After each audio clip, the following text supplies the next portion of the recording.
Assalamualaikum warahmatullahi wabarakatuh.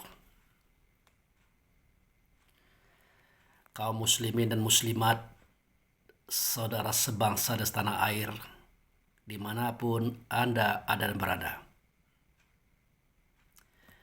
Berjumpa kembali dengan saya Abu Fikri dalam rangka kebaikan dan kebenaran untuk mempermudah langkah-langkah kita menuju jalan selamat, yaitu Allah dan Rasulnya. Saudaraku, kaum muslimin dan muslimat, saudara sebangsa dan setanah air, dimanapun ada dan berada, apapun agama Anda, apapun keyakinan Anda, apapun aliran Anda, kita adalah satu bersaudara, yaitu bangsa Indonesia. Kali ini saya hendak menyampaikan kesimpulan daripada video-video yang sudah saya buat mengenai masalah stop dialog antar umat beragama. Dan di video berikutnya saya katakan boleh berdialog tapi dengan hikmah wal mau'izah dan seterusnya itu. Nah, sekarang mari kita lihat informasi keterangan tentang bagaimanakah sebenarnya Muhammad itu dalam hidup dan kehidupan ini. Baik. Namun sebelum itu perlu kita ketahui, kajian yang saya sampaikan adalah kajian hakikat. Kajian yang menceritakan kisah awal muawal. Kisah sebelum terjadi kisah. Artinya kalau saya nanti berkata tentang Muhammad, saudaraku jangan dulu menangkap kalau Muhammad yang dimaksud itu adalah Muhammad bin Abdullah, Muhammad bin Aminah, Muhammad yang lahir tahun 571 di Arab. Kita tidak cerita itu. Karena Muhammad bin Abdullah, Muhammad bin Aminah, Muhammad yang lahir tahun 571 di Arab itu adalah tubuh pada jasad. Itu casing. Nah, di sini kita bercerita tentang Muhammad awal muawal. Muhammad yang belum ada kisah sebelum kisah. Baik, kita mulai. Di dalam surat Ad-Dahri atau Al-Insan, kita temukan kalimah yang berbunyi, hal ataka alal insanu hainu minad dahri lam yakun syai'un mazkur. Itu ayat 1. Di situ Allah berfirman, yang firman itu nyata pada Muhammad. Ingat, Muhammad di sini adalah Muhammad awal. Yang nanti pernyataan ini akan nyata pada Muhammad yang dizohirkan di tanah Arab. Nah, Allah berkata begini, apakah sudah datang kepada manusia tentang suatu masa yang belum disebut dengan masa? Sudahkah datang cerita itu? Jawabnya, ada yang sudah, ada yang belum. Nah, hari ini kita sampaikan apa yang terjadi pada saat masa yang belum disebut dengan masa. Seandainya sudah ada masa pada waktu itu adalah masa dalam hitungan Allah dan Rasul. Bukan masa dalam artian pemahaman kita hari ini. Oke? Ya. Jadi pada saat itu ada 3 era, saudaraku. Pertama, era la ilaha illallah. Itu era yang pertama.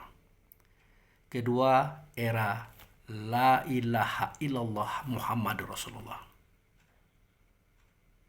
Ketiga, era asyhadu an la ilaha illallah wa asyhadu anna Muhammadar Rasulullah. Ini dulu kita pegang. Nah, pada era la ilaha illallah, yang artinya tidak ada zat, tidak ada sifat, tidak ada nama, tidak ada perbuatan. Jika ada, pastilah itu Allah. Karena pahamnya la ilaha illallah itu adalah tidak ada zat, tidak ada sifat, tidak ada nama, tidak ada perbuatan kecuali Allah lah dianya. Nah, jadi Allah itu bukan satu.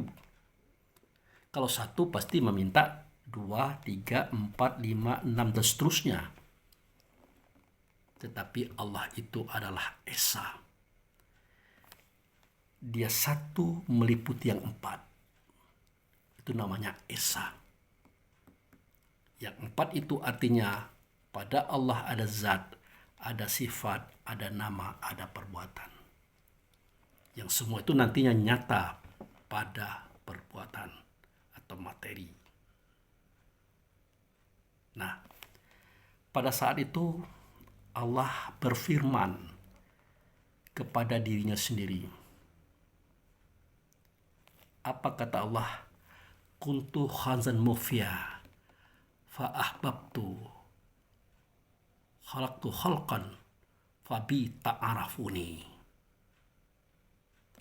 Aku adalah bendahara tersembunyi.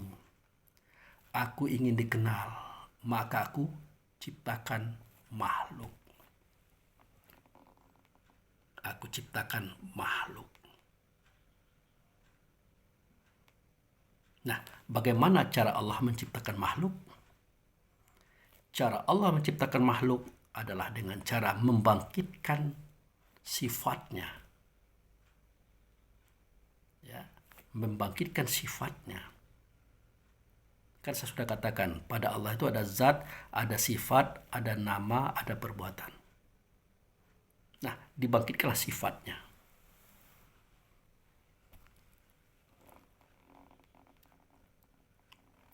Wujud sifat itu sidik, artinya benar. Amanah, dapat dipercaya. Tabligh, menyampaikan kebenaran. Fatanah, cerdik lagi bijaksana. 4 sifat itu digabung, muncullah 2 sifat. Pertama, Rahman. Kedua, Rahim. Itulah pengasih, itulah penyayang. Ia adalah sifat daripada Allah. Nah, itulah yang dibangkitkan oleh Allah daripada dirinya. Sifat itu.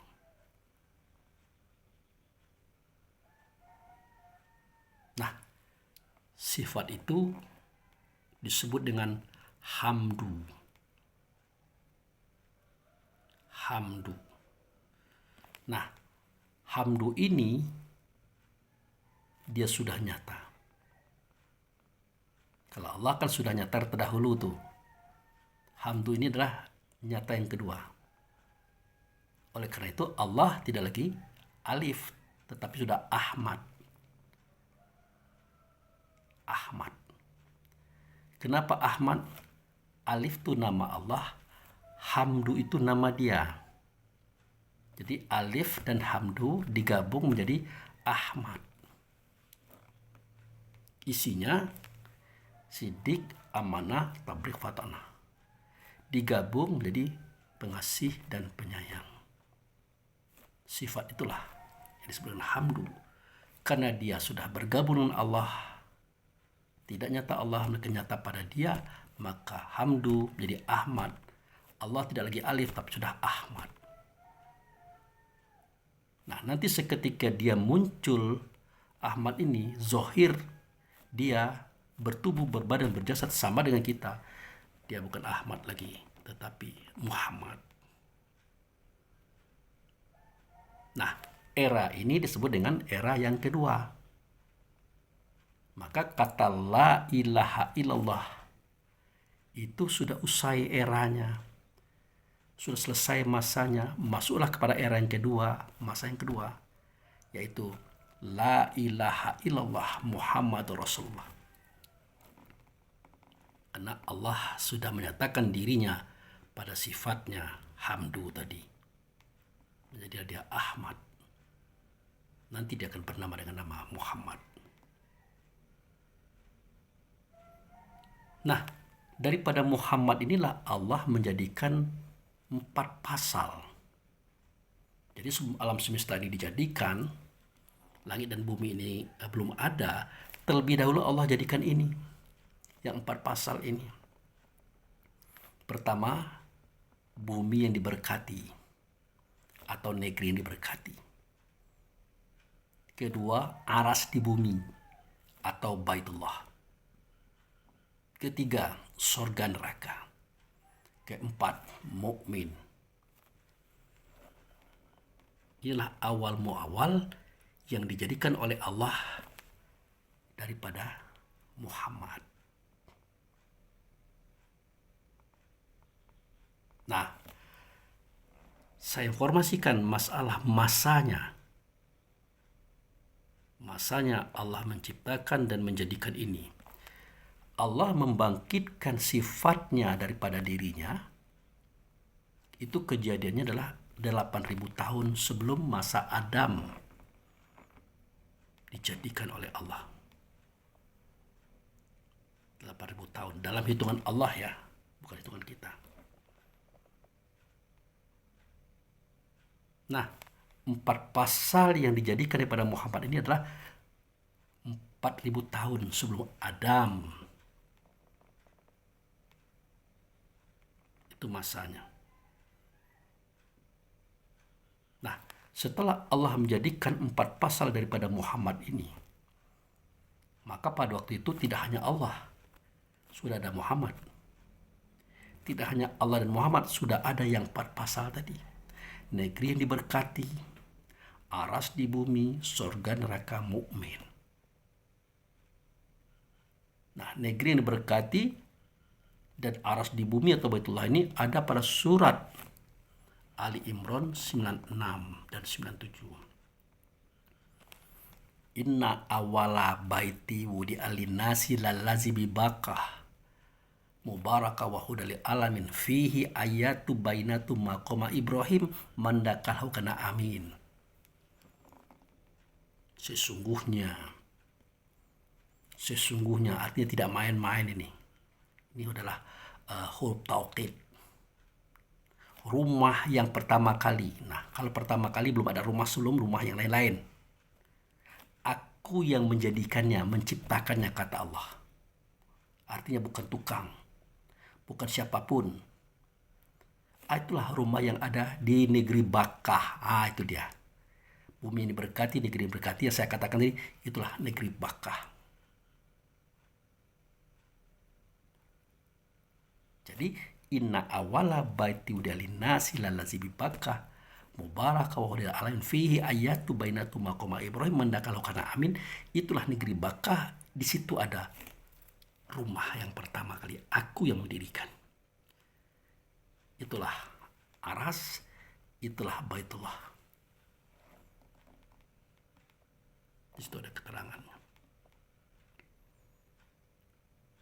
Nah, di negeri Bakkah itu pula ada surga, ada neraka. Dan di negeri Bakkah itu pula ada mukmin. Jadi negeri Bakkah, aras atau Baitullah, surga neraka, mukmin itu satu daripada Muhammad asalnya. Mereka itulah turunan Muhammad. Kalau mereka ini adalah Nur Muhammad, Muhammad itulah nurnya Allah. Allah itulah Maha Nur. Nah, singkat cerita, di negeri Bakkah itu, di dalam aras atau Baitullah itu, para mukmin ini dikumpulkan, dihimpun oleh Allah dan Muhammad.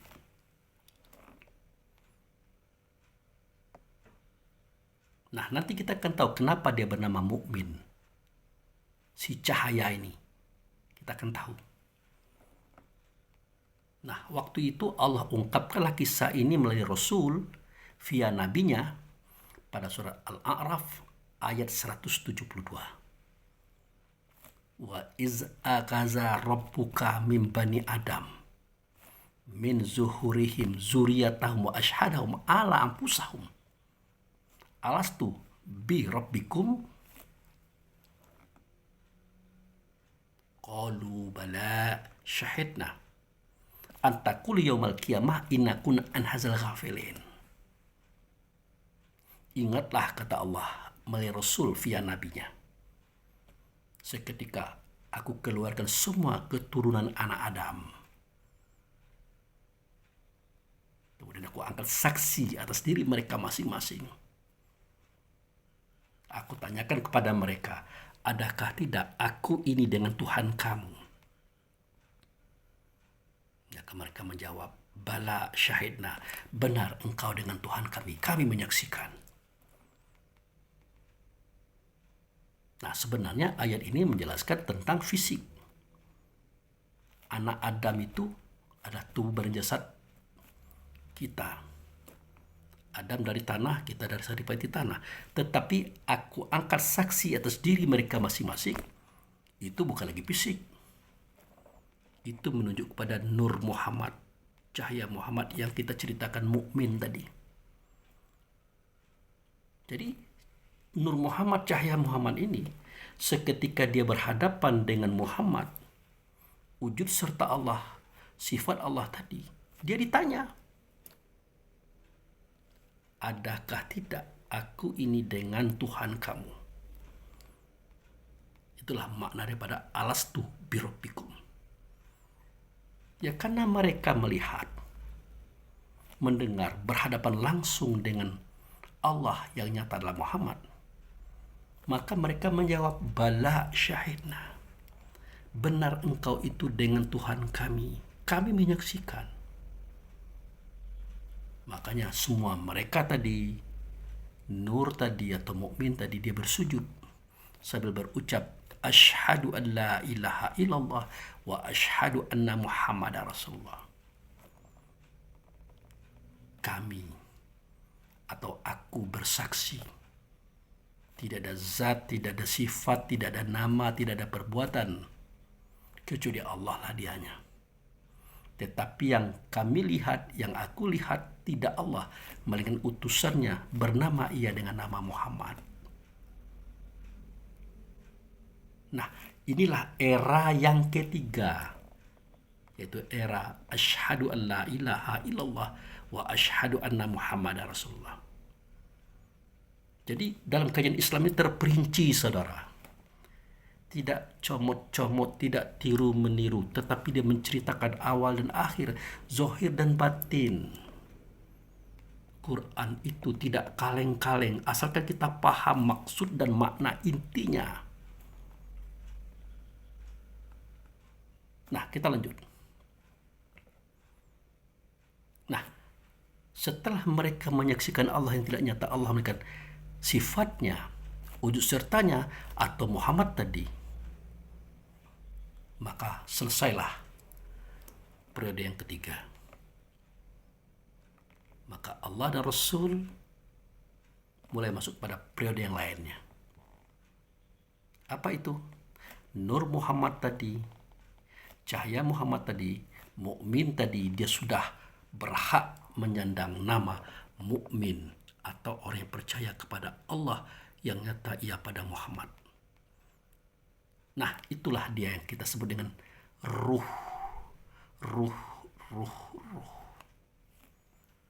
itulah mukmin. Dia tidak laki-laki, dia tidak perempuan. Dia ada dalam dada laki-laki, dia ada dalam dada perempuan. Dia ada dalam suku bangsa apa saja, orang yang beragama apa saja. Artinya, mukmin itu adalah orang yang percaya kepada Tuhan. Dia ada dalam dada setiap orang, setiap insan, saudara. Nah, inilah kenapa dikatakan bahwa sesungguhnya kamu itulah umat yang satu, tetapi terpecah. Terpecah bukan pecah, terbagi-bagi. Kenapa terbagi-bagi? Karena memang begitu kehendak dan kekuasaan Allah dan Rasul untuk menciptakan makhluk berikutnya. Itu. Nah, jadi kita bisa lihat data ini, info ini dari ayat berikutnya. Mari kita lihat. Ini ayatnya. Surat Al-Anbiya, surat nomor 21, ayat 92. Bunyinya sebagai berikut. Inna hazihi ummatukum ummatan wahidah wa ana rabbukum fa'budni. Ini Muhammad tadi yang ngomong sewaktu di alam persaksian tadi. Apa terjemahannya? Sesungguhnya ini adalah umat kamu, yaitu umat yang satu. Jadi seketika dia masih bernama Nur, bernama Mukmin, dia adalah umat yang satu, yang nanti akan terpisah dan terpecah, terbagi-bagi.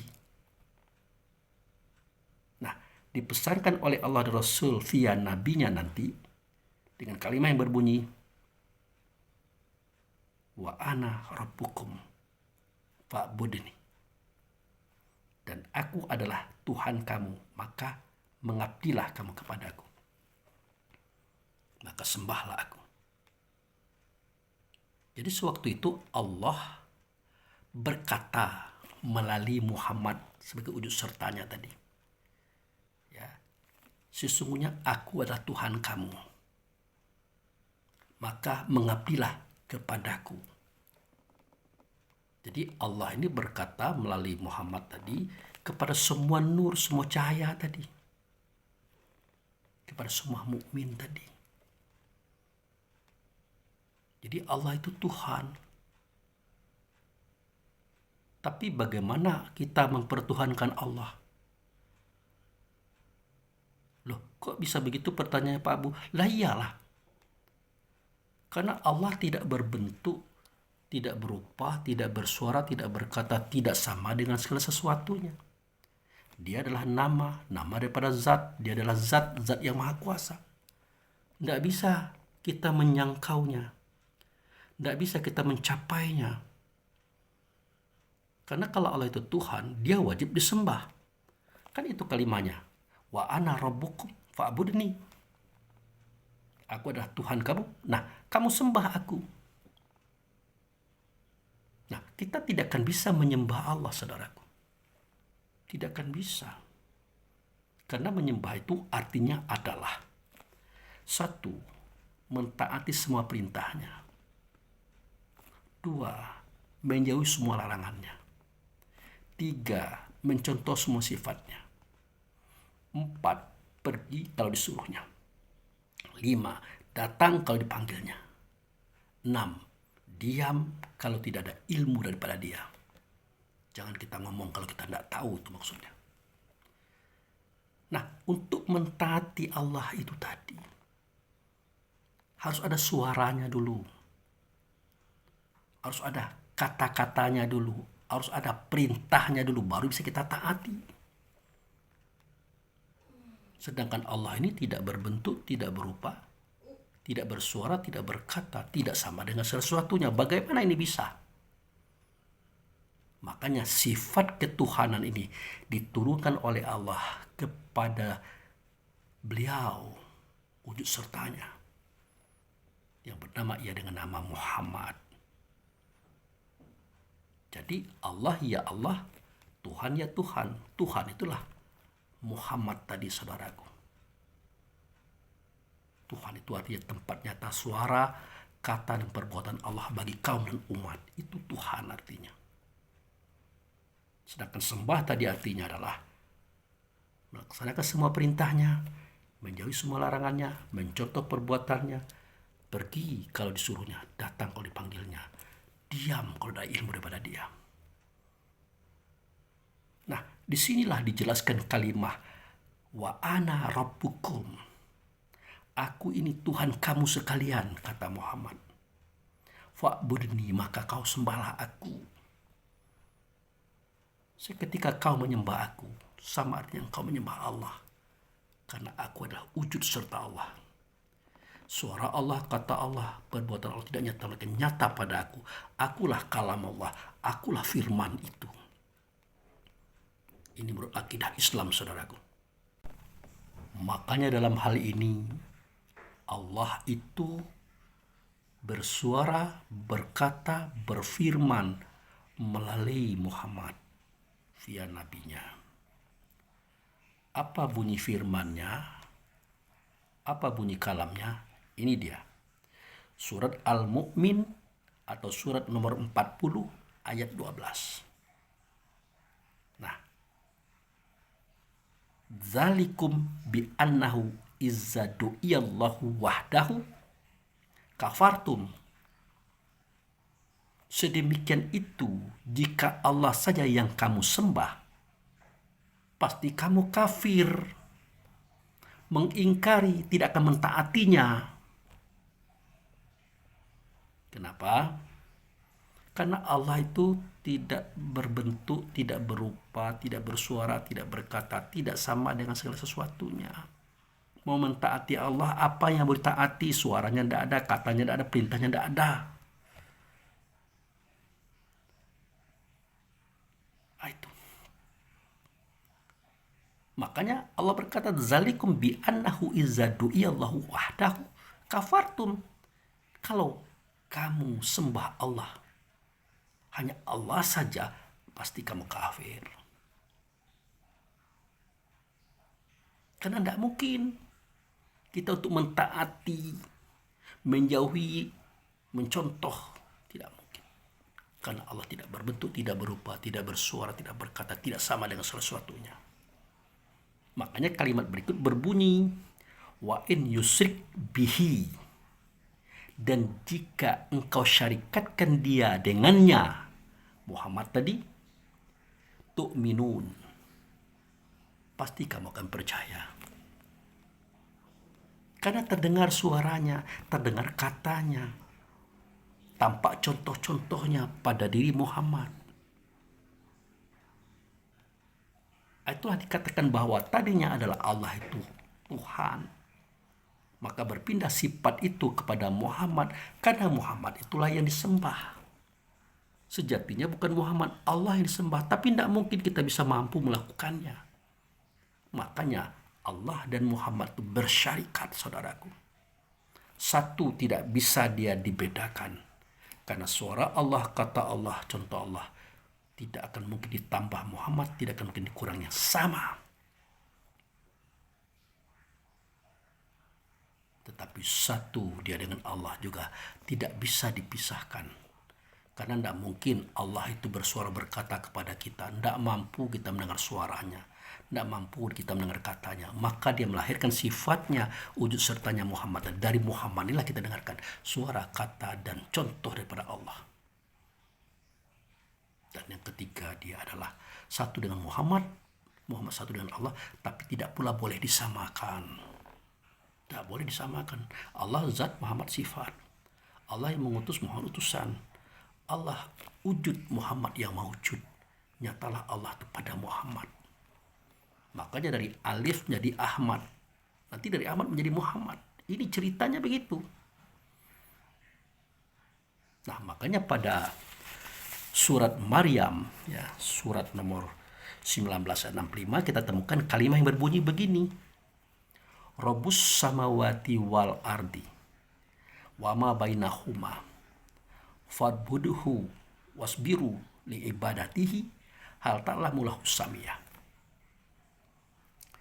Tuhan langit, Tuhan bumi, Tuhan apa yang ada di antara keduanya, maka sembahlah dia dan berteguh hatilah dalam beribadat kepadanya. Adakah kamu tahu orang yang sama dengan dia yang juga disembah? Ini surat Maryam, surah 19 ayat 65. Jadi Tuhan langit, Tuhan bumi itu, Tuhan apa yang ada di antara keduanya itu adalah Allah. Tapi kan Allah kan tidak nyata. Ya, bagaimana langit dan bumi bisa terisinya mau mendengar suara Allah, kata Allah? Tidak bisa. Maka hak ketuhanan tadi sifatnya jatuh kepada Muhammad. Maka dikatakan, sembahlah dia dan berteguh hatilah beribadat kepadanya. Arti berteguh hati, yakinlah. Walaupun dia bukan Allah, tetapi dia adalah wujud serta Allah. Yakinlah kamu kepada dia. Itu. Makanya pada ayat penutup di sini, hal ta'lamu lahu samia. Adakah kamu tahu yang juga yaitu sama dengan Allah dan ia disembah? Hal ta'lamu lahu samia. Adakah kamu tahu yang dia itu sama dengan Allah dan juga dia disembah? Sama dengan Allah dalam artian haknya. Dia juga disembah. Jawabnya sekarang sudah tahu siapa dia, adalah Muhammad. Itu saudara. Nah, kenapa dia menjadi Tuhan langit dan Tuhan bumi? Kenapa? Nanti dialah yang menjadikan langit, dialah yang menjadikan bumi, menjadikan segala isinya. Mari kita perhatikan ayat berikut ini. Ini ayatnya. Wala in sa'altahum man khalaqas samawati wal ard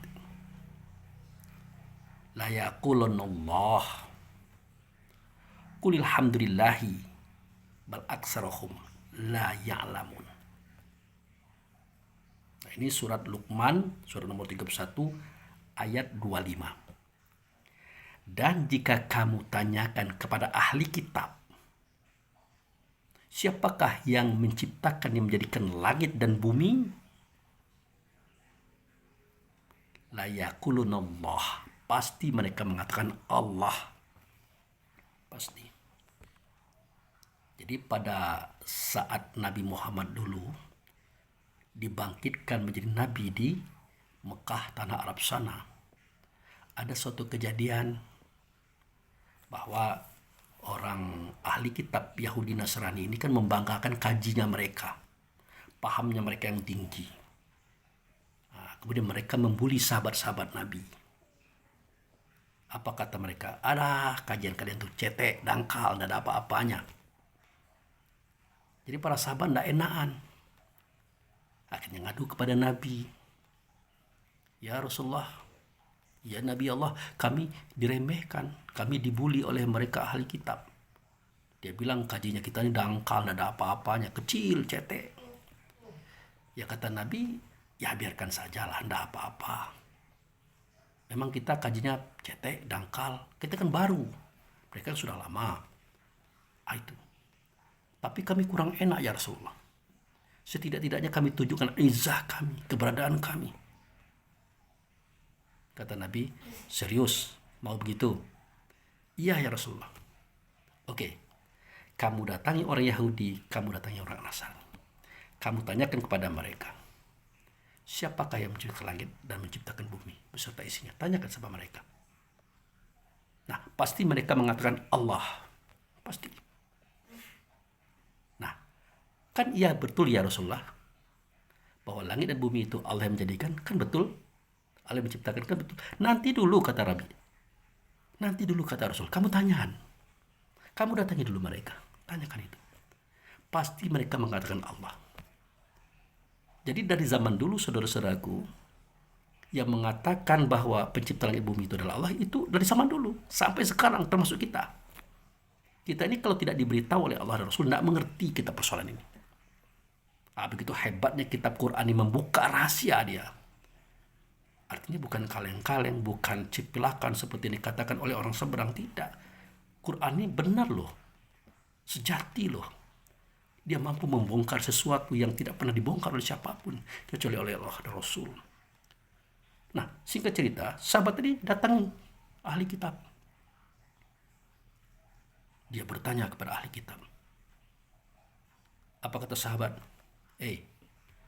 Kalian mengatakan kajian kalian itu hebat, tinggi, macam-macam sebagainya. Kalau memang hebat, tolong jawab pertanyaan kami. Apa pertanyaan kalian? Kata ahli kitab. Ini. Pertama, pertanyaan kami adalah, siapakah yang menjadikan langit dan bumi? Siapa? Yang kedua, pertanyaan kami, siapakah yang menurunkan hujan? Air hujan itu. Kemudian menghidupkan bumi yang sudah mati. Siapa? Akhirnya mereka tertawa terbahak-bahak. Saling tunjuk-menunjuk. Apa kata mereka? Jangankan kami, bayi kami saja bisa menjawab itu. Ya jawablah, kata para sahabat. Akhirnya mereka menjawab, yang mendirikan langit dan bumi, yang menurunkan hujan dari langit sehingga hiduplah bumi yang sudah mati dengan hujan itu adalah Allah. Ngerti tidak kamu? Allah. Jadi begitu kejadian pada waktu itu. Akhirnya sahabat pun kembali kepada Rasulullah dan menyatakan informasi itu. Benar ya Rasulullah. Mereka katakan Allah yang mendirikan langit dan bumi. Allah yang menurunkan hujan. Kemudian Nabi tersenyum. Rasul pun tersenyum.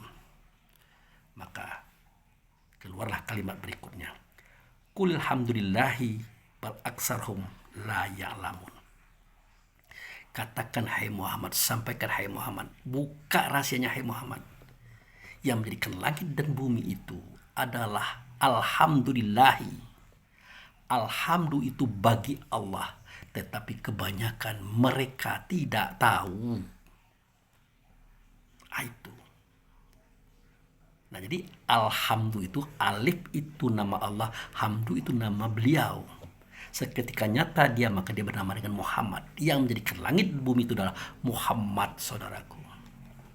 Ingat, Muhammad di sini bukan Muhammad bin Abdullah, bukan Muhammad bin Aminah, bukan Muhammad orang Arab. Ini Muhammad awal sebelum dia bertubuh berbadan berjasad. Itu. Nah, pada surat Al-Ankabut ayat 63 dijelaskan lagi. Wala in sa'altahum man nazzala minas sama'i ma'a fa ahya bihil ardu min ba'di mautiha. Tanyakan kepada mereka, siapakah yang menurunkan hujan dari langit, yang dengan hujan itu dihidupkan bumi yang sudah mati? Nah, la yaqulunallah. Pasti mereka akan mengatakan Allah. Akhirnya apa yang terjadi? Kul, katakan hai Muhammad, buka hai Muhammad, ceritakan rahasianya Muhammad. Kulil hamdulillahi bal aksarhum la ya'qilun. Katakanlah, yang menurunkan air dari langit berupa hujan, menghidupkan bumi yang sudah mati dengan hujan itu adalah alhamdulillah. Tapi kebanyakan mereka itu tidak menggunakan akalnya untuk berpikir. Jadi kita ini kebingungan karena kita ini kebiasaan mendengar alhamdulillah itu pujian. Padahal alhamdulillah itu adalah alif lam itu nama Allah, hamdu itu nama beliau. Dia itulah yang bagi Allah. Wujud serta Allah, yang nyata Allah pada dia. Itulah kalam Allah, itulah firman. Itu. Jadi namanya Muhammad ini banyak, saudaraku. Mulai daripada alif, amim, alif lam mim, alhamdulillah, alhamdulillahirabbil alamin, Ahmad, terakhir seketika dia bertubuh berbadan berjasad sama dengan kita, namanya Muhammad. Itu. Nah, dialah Rob alam semesta. Dan dia pula lah rahmatan lil alamin itu. Yang memberikan kasih dan sayang kepada alam semesta itu adalah Muhammad, saudaraku. Itu ceritanya. Makanya seketika daripadanya dijadikan 4 pasal. Bumi yang diberkati, aras di bumi, sorga neraka. Mukmin itu namanya Aba, Bapak. Ya, namanya Bapak. Makanya dikatakan ana abaul arwah, aku adalah bapak semua ruh, semua nur, semua mukmin, akulah bapaknya. Adam abul bashar, Adam bapak tubuh, karena Adam terbuat daripada tanah, tubuh anak Adam terbuat dari saripati tanah, itulah spermatozoa. Dikuncilah oleh Allah Rasul pada surat Al-Balad, bunyinya wa walidi wa mawalad, demi bapak demi anaknya. Waktu itu namanya bapak. Itu saudaraku. Nah, seketika dia mencintai, mengasihi, menyayangi, membina alam semesta, namanya bukan lagi bapak, tetapi umi, ibu. Dia mendidik, dia mengasihi, menyayangi, melindungi, membina dan menata, itu namanya ibu. Maka Muhammad itu adalah bapak, Muhammad itu adalah ibu. Orangnya itu juga tapi fungsinya berdua. Seketika dia menurunkan turunannya atau anaknya, namanya bapak.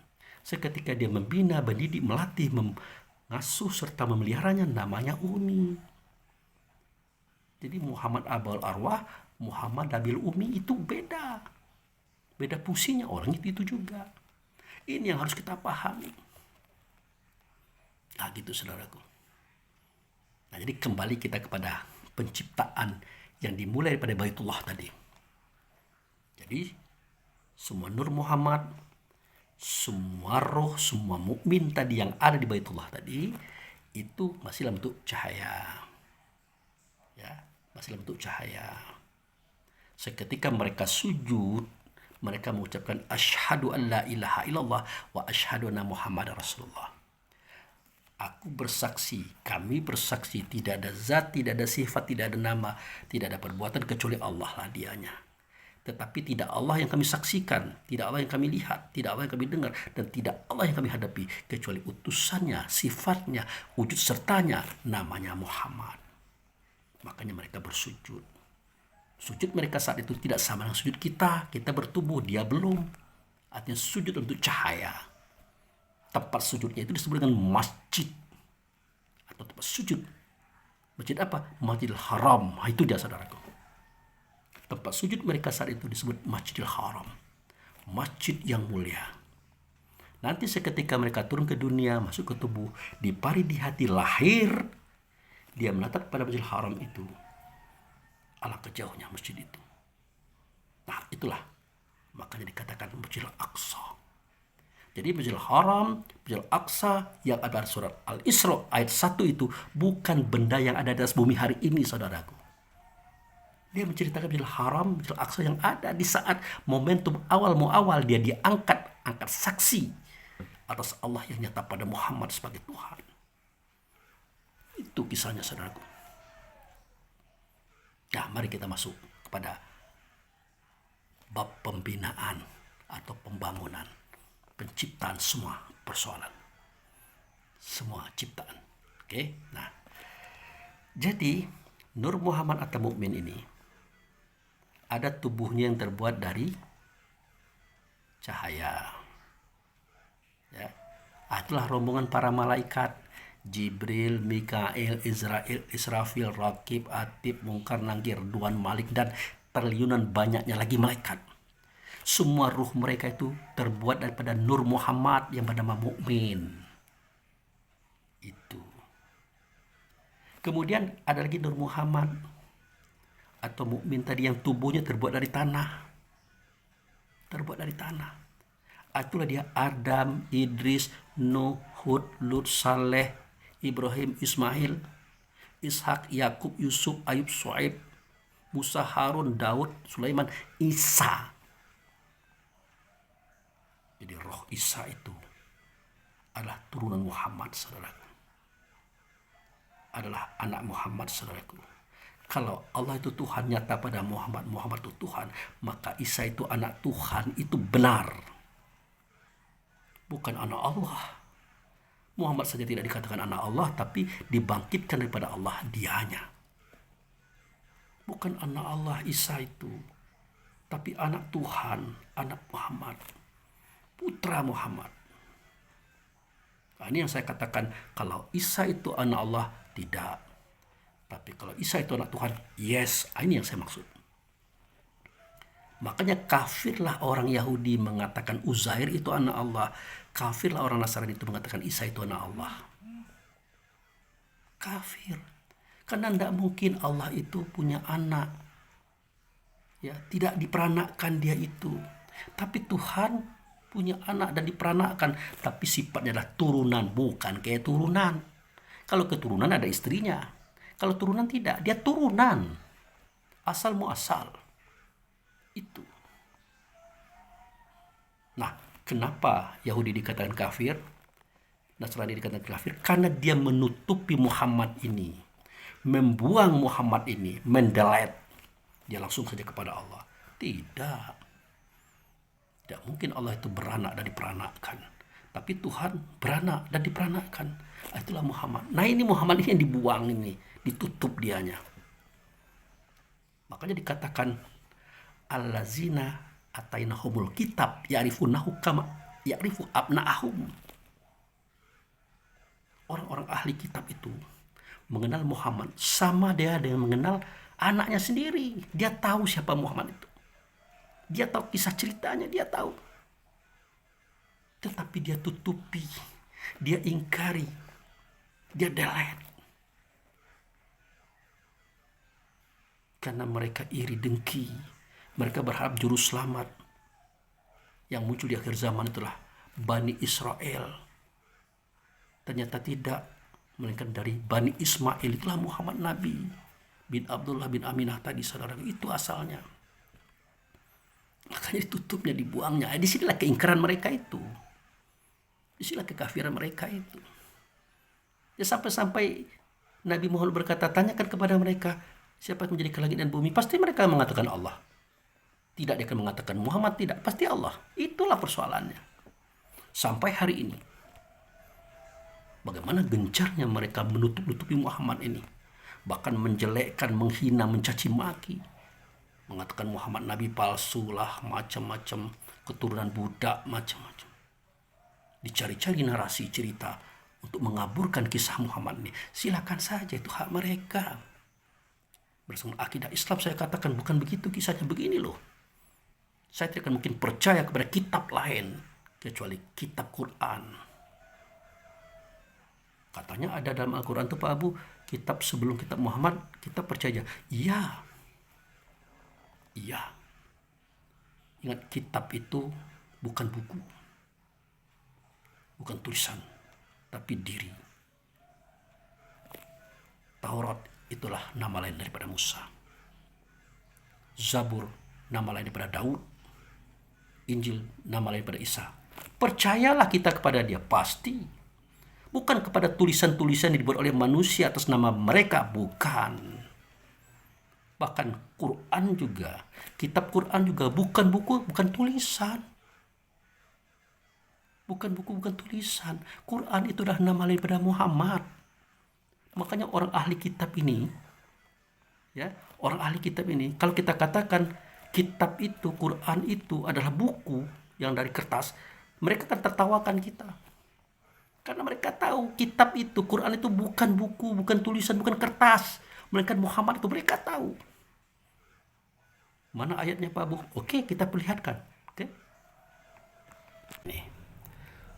Walau nazalna alaikal kitaba fil qirtas walamasuhu bi aidihim laqalal lazina kafaru in haza illa sihrun mubin.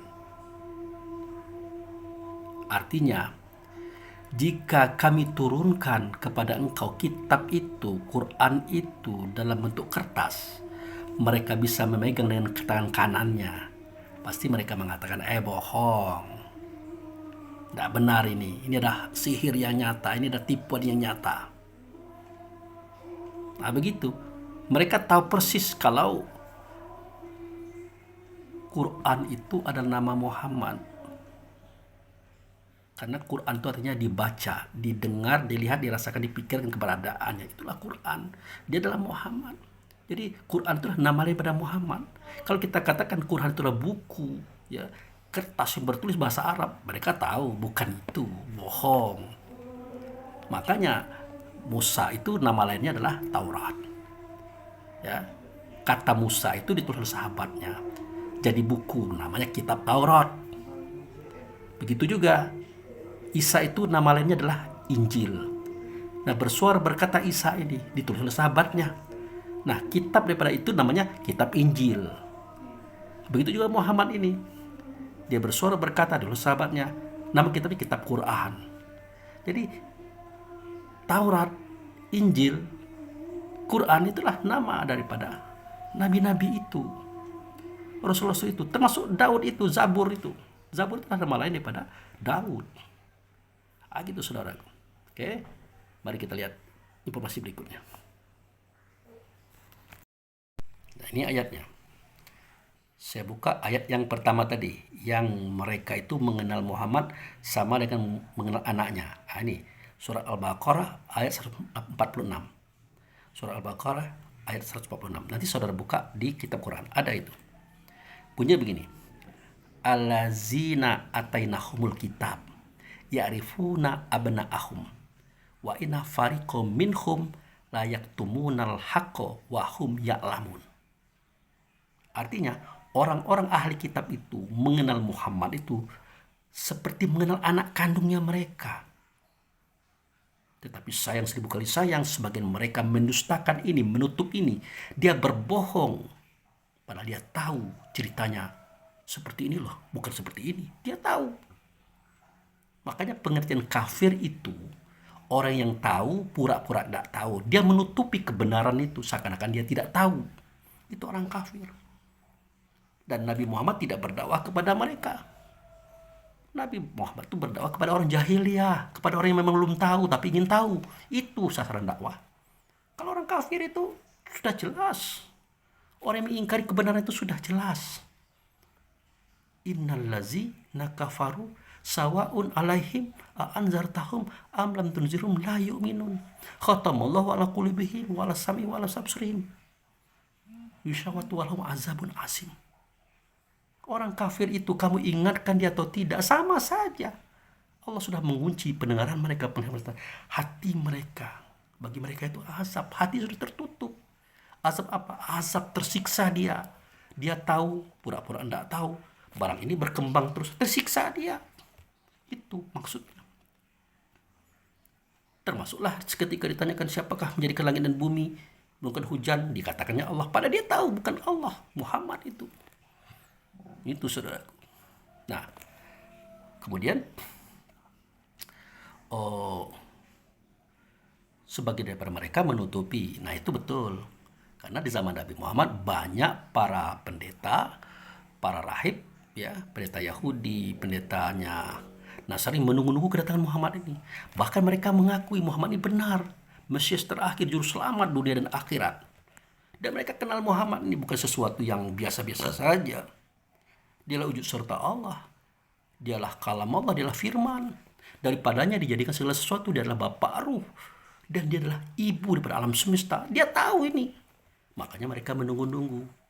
Artinya tidak semua orang Yahudi, tidak semua orang Nasrani yang mendustakan Muhammad. Ada yang menunggu-nunggu. Contoh, Bukhairah. Kan sudah saya ceritakan dulu. Seketika Abu Thalib dengan kelompok dagangnya mau pergi ke Syria, mau dagang. Tiba-tiba dia di-stop oleh seorang laki-laki. Stop. Ada apa, Pak? Nah, istirahatlah dulu, saudara-saudaraku, singgah ke rumah saya, kita makan minum dulu. Oh, enggak usah lah, kata Abu Thalib, nanti memberatkan. Enggak apa-apa. Akhirnya mereka pun turun. Nah, berkatalah Bukhairah kepada Abu Thalib, bawa semua teman-teman ke rumah saya. Nah, seketika dibawa, Bukhairah melihat sesuatu yang ianya tidak bergerak. Apa itu? Awan hitam yang ada di atas kafilah tadi, tidak bergerak. Makanya Bukhairah bertanya, ya Abu Thalib, apakah masih ada orang di situ? Masih ada, anak kecil, umur 12 tahun. Namanya Muhammad. Oh, benar. Ayo kita ke situ. Nah, seketika dilihat oleh Bukhairah, pohon yang tempat Muhammad bersandar itu, pohon kurma itu merunduk. Itu. Kemudian awan tidak bergerak. Maka Bukhairah minta kepada Abu Thalib, izin Abu Thalib, bolehkah saya buka bajunya? Silakan. Pas dibuka bajunya, silau mata Bukhairah. Wah, stop. Kenapa? Bukhairah melihat pancaran cahaya dari punggung beliau. Khataman Nabiyyin. Makanya Bukhairah berkata kepada Abu Thalib, tolong dibawa anak ini pulang, wahai Abu Thalib. Inilah orang yang tunggu-tunggu oleh orang Yahudi, Nasrani, juru selamat akhir zaman, dunia dan akhirat sebagai saksi. Tolong bawa. Kalau tahu orang Yahudi Nasrani yang jahat akan dibunuhnya anak ini. Dia adalah calon nabi. Dia adalah rasul di dalamnya, wujud serta Allah. Bawa pulang.